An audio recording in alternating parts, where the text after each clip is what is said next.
All right, today we're going to unpack a really provocative theory about what actually keeps the wealthy safe in India. The source material calls it the dark force that guards us, and it all kicks off with a question that is, well, incredibly direct and pretty unsettling. So here's the question at the heart of it all. Why don't the poor kill us? I know, it's blunt, it's even shocking to hear put that way. But for the author, this is the central mystery, right?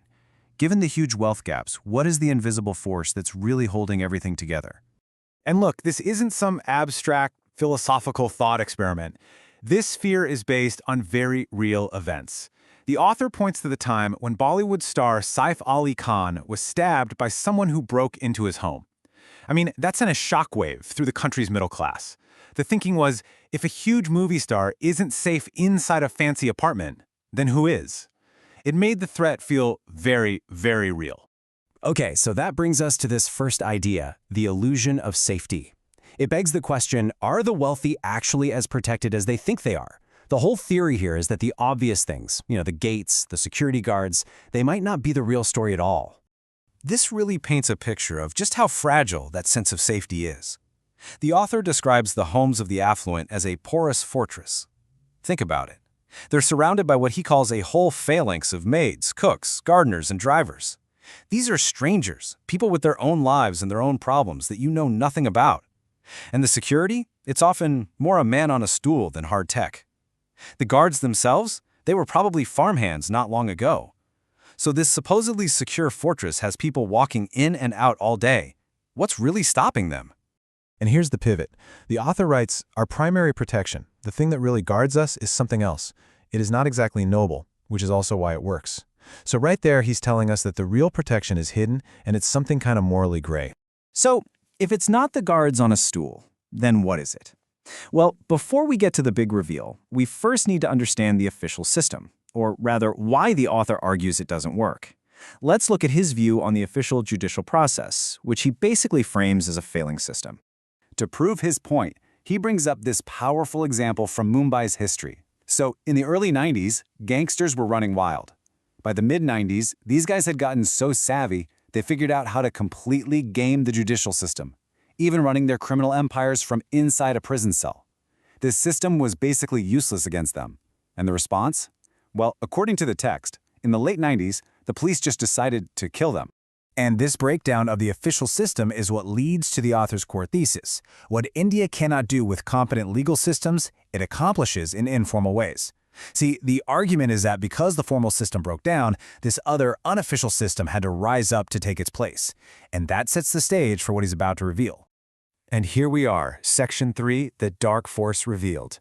This is where we get right into the author's incredibly controversial theory of what he calls parallel justice.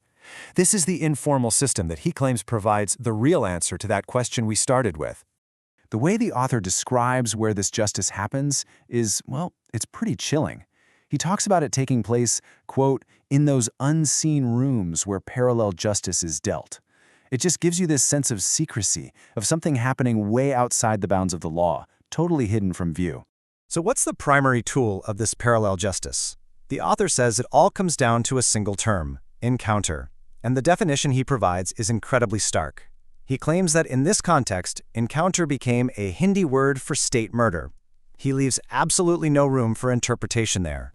And you might be thinking, okay, but how often does this really happen? Well, according to the source material, this is not some rare event. Citing scrollin.in, it reports a staggering number, 813 of these encounter killings in India in just the 6 years before July 2022.